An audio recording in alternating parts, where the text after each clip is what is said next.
6:15 de la mañana. Profesor Fernando Quijano Velasco, director del diario económico La República. ¿Qué camino le queda al gobierno después de la paliza que le propinaron ayer con su pretensión de sacar adelante una nueva reforma tributaria? Buenos días, profe. Don Juan, muy buenos días. Primero le cuento 3 razones que me argumentan desde el gobierno por los cuales se cayó la reforma tributaria.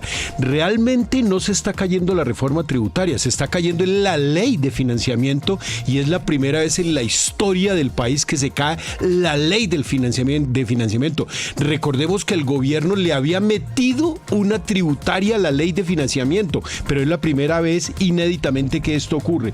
Lo primero, don Juan, es que me dicen que el Congreso estuvo con 3 efectos que uno le puede llamar el efecto de la UGRD, que ese fantasma realmente se movió entre los congresistas y los ministros y que realmente no se movieron para sacar adelante la ley de financiamiento.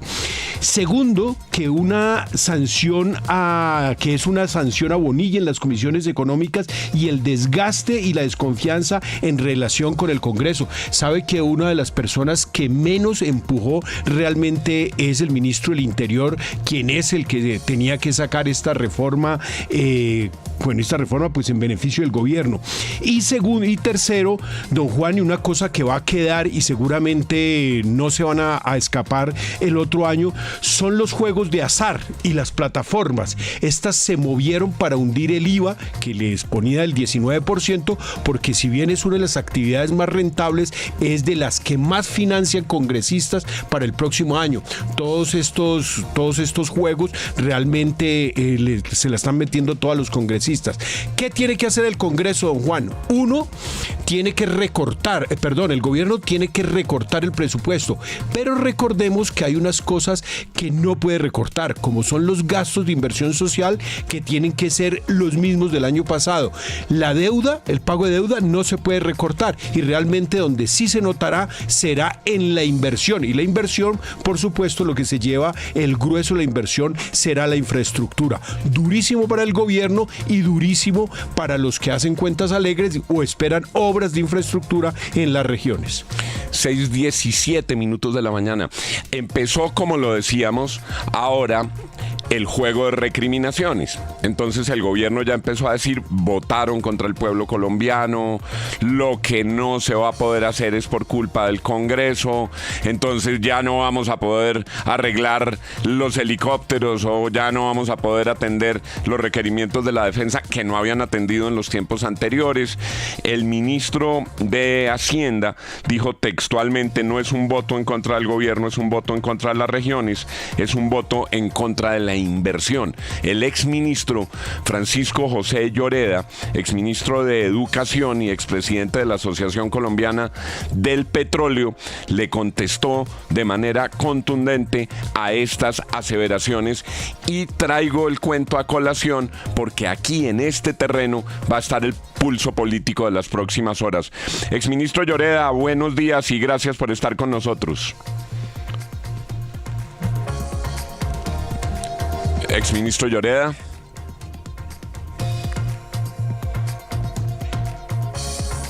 El exministro Lloreda, tan pronto el ministro Guevara saca sus primeros mensajes diciendo votaron contra el gobierno, le dice: no, ministro, con todo respeto, no es así. No es así. Los colombianos no estamos dispuestos a pagar más impuestos para mantener una burocracia innecesaria como la del Ministerio de Igualdad y que se vayan por el sifón de la corrupción, e incluye muchos más argumentos. Exministro Lloreda, buenos días. Gracias por estar con nosotros. Buenos días, Juan, es un gusto estar con ustedes y con la FM. Bueno, usted argumenta en réplica al ministro Guevara una serie de temas para explicar que este no fue un voto en contra de los colombianos. Decíamos que el primero es que los colombianos no queremos mantener más burocracias innecesarias. ¿Cuáles son sus otros argumentos en réplica al gobierno? Juan, infortunadamente el ministro sale con una tesis que es inaceptable, como usted lo indicaba, y es que el hundimiento de la reforma tributaria, él dice que es contra los colombianos. Ya ha señalado usted un primer punto, una primera razón.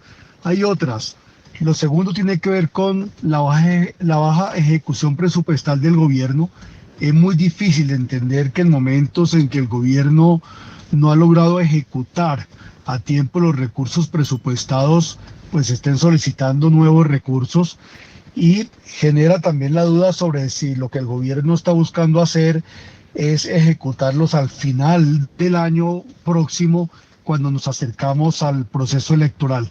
Hay una tercera razón, Juan, y es que pues la economía quedó muy resentida de la primera reforma tributaria, y lo cierto es que en este momento no podemos darnos el lujo de continuar con una economía estancada.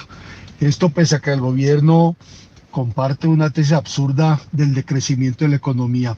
Hay un aspecto que es muy importante, y es que no se entiende que el gobierno esté buscando meterle la mano al bolsillo a los colombianos cuando rechaza proyectos tan importantes como el que tenía Ecopetrol en Estados Unidos, y que seguramente le iba a generar unos dividendos muy importantes al gobierno nacional. Ahora bien, la clase media también está muy golpeada.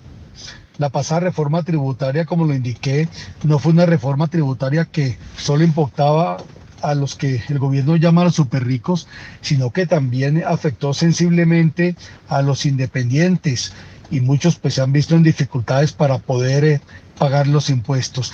Entonces, lo que quiero señalar con esto es que pues se equivoca el ministro de Hacienda en tratar de culpar no solo a otros, sino en indicar que esta reforma, su hundimiento, va contra los colombianos.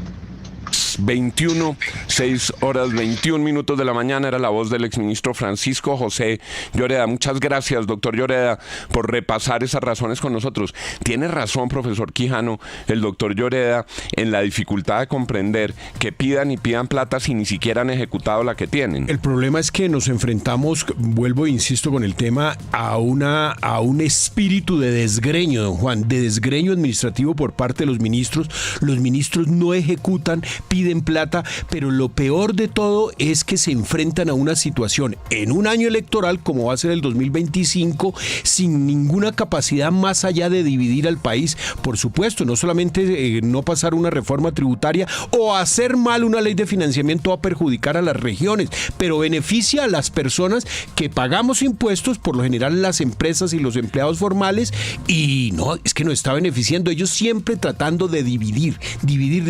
Lo del director de planeación ayer es patético. Es patético tratar de echarle que el pueblo encima a los congresistas que no aprobaron la reforma tributaria. Pero es que ¿por qué no dice que son ineficientes, que no ejecutan el presupuesto? ¿Por qué no han hecho nada? Muéstreme un puente. 97 billones, ¿no? ¿En regalías? No, en fiducias, quietos, eso es lo que le estaba diciendo Catherine Miranda. Ejecútelo, ¿Y regalías? Las regalías están estancadas casi 4 billones de pesos. Y ya habían tenido una reforma tributaria. De 25 billones. Ya habían sacado una reforma tributaria. Pero además de esa repartija de culpas, ahora lo que viene también es lo que llaman amarrar los perros, ¿no? Y es, no vamos a llegarle a esto por culpa del Congreso de la República.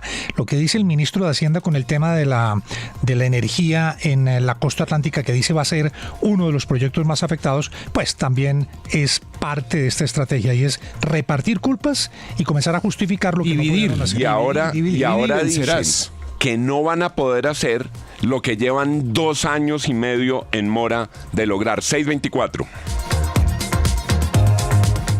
Los visionarios vemos en la Unión y en Coomeva el poder de alcanzarlo todo, con soluciones integrales en medicina prepagada, ahorro